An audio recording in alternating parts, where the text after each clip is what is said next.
we're live in 5, 4, 3, no? Jazz! We've all heard it. Guys, we are really bad at this teleprompter thing. Let me at least pretend I have this all memorized. Welcome back to ABZ News. I'm your host, Ethan Manueller, and today we're going to be talking about jazz. That's right, we've all heard it, we all love it, but where did it come from and what has it been doing for the past century? We will seek to answer these questions and more in today's Spoiler. Anyhow, we will seek to answer these questions and more in today's program, A History o' the Jazz. You can put up the title slide now. Jazz. Often characterized by swing, syncopation, or instrumentation, jazz music can be traced all the way back to the turn of the 20th century, stemming from good old New Orleans. Old, new. This original style of jazz consisted of plenty of improvisation and drew its sounds from ragtime, blues, and marches. Now stay tuned to hear more about the history of jazz after this break. Alright. Wait, what do you mean there's no break? Sorry about that. Now to our jazz history expert, Ethan Manueller, for the rest of our timeline. Ethan? Some lovely artwork we have today. Oh, we're live? Thanks, Ethan. When it comes to a jazz timeline, there are a number of different eras to cover that consist of different styles. So without further ado, let's dive into the swing era. Perhaps the most renowned of the styles, swing-era jazz marks the institution of that classic swing rhythm. You know, and all that. This music was made very popular in the dance scene and produced some of the most famous jazz musicians in history, one of which being Count Basie, a jazz pianist and leader of the widely known Count Basie Orchestra. Basie's orchestra exploded into the swing jazz era and played all throughout New York during their heyday, and Basie wrote many jazz standards that will forever be immortalized. Next, we move on to bebop, a fun style of jazz born in a place called Minton's Playhouse in New York, a jazz club opened by saxophonist Harry Minton. Minton was an active supporter of music business and jazz music and played a vital role in the development of bebop. As a style, bebop is very fast, progressive, and improvisation-filled type of jazz that just makes you want to bop along.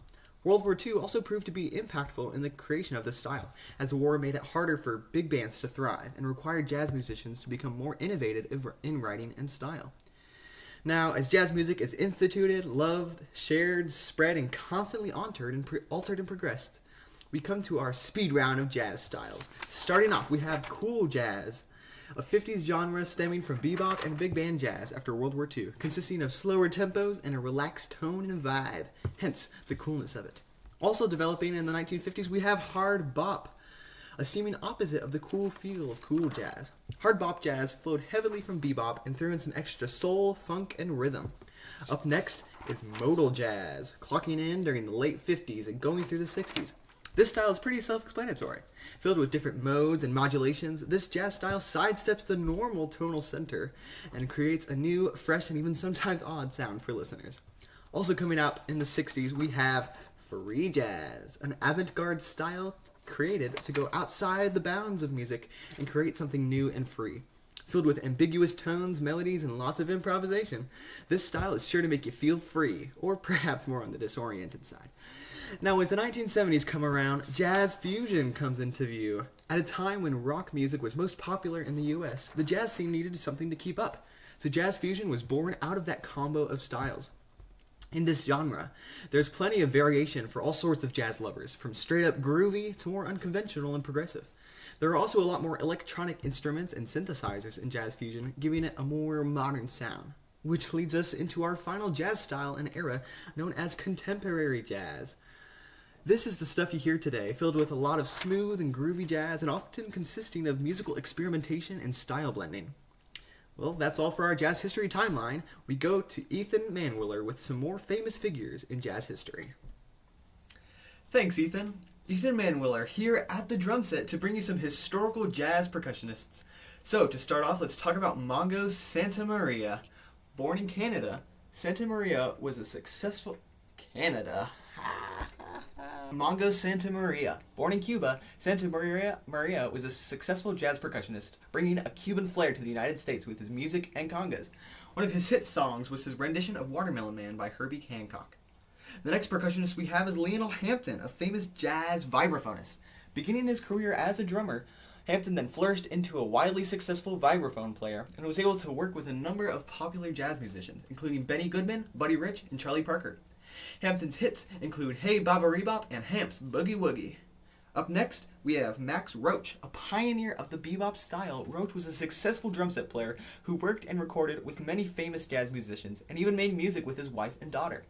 A couple of Roach's popular pieces include The Drum Also Waltzes and Giorgio. Another famous jazz drummer is Gene Krupa, known to be one of the most influential drummers in music history. The son of Polish immigrants, Krupa had a prolific jazz career and most famously played for Benny Goodman's Sing Sing Sing. And while on the topic of jazz drum set players, one cannot go without mentioning Buddy Rich, another wildly influential jazz drummer and famous band leader. Considered one of, if not the greatest jazz drummers of all time, and leaders of the Buddy Rich Big Band, Rich began drumming at the age of 2 and never slowed down, becoming known for his power and speed as a drummer. Rich used traditional grip with his sticks while drumming and never learned to read sheet music. Some of his biggest hits include West Side Story Medley, The Beat Goes On, and Nutville. And lastly but not leastly, we have Gary Burton, a revolutionary jazz vibraphonist. The creator of the mallet grip called, you guessed it, the Burton grip. Gary Burton has been a major figure in jazz music and music education throughout his life, and had a successful career as a jazz musician, even being a pioneer of jazz fusion. A couple of Burton's hits include Senior Mouse and Last Date. That's all for our Jazz Musician Spotlight. Now back to Ethan Manwiller in the studio. Thank you, Ethan. Well, there you have it, jazz. As you can see, jazz music has been very popular and influential over the past century plus, and jazz music reflects all the best that music and people have to offer. All the different styles, performers, eras, and stories give jazz music such a wonderful blend and history that makes it an immortal staple in our society today. Well, that wraps up today's program, A History of the Jazz. Thank you for tuning in to your news station here at ABZ News. We'll be back with more exciting news after this word from today's sponsor, a new company called Nothing. Let's hear what they have to say.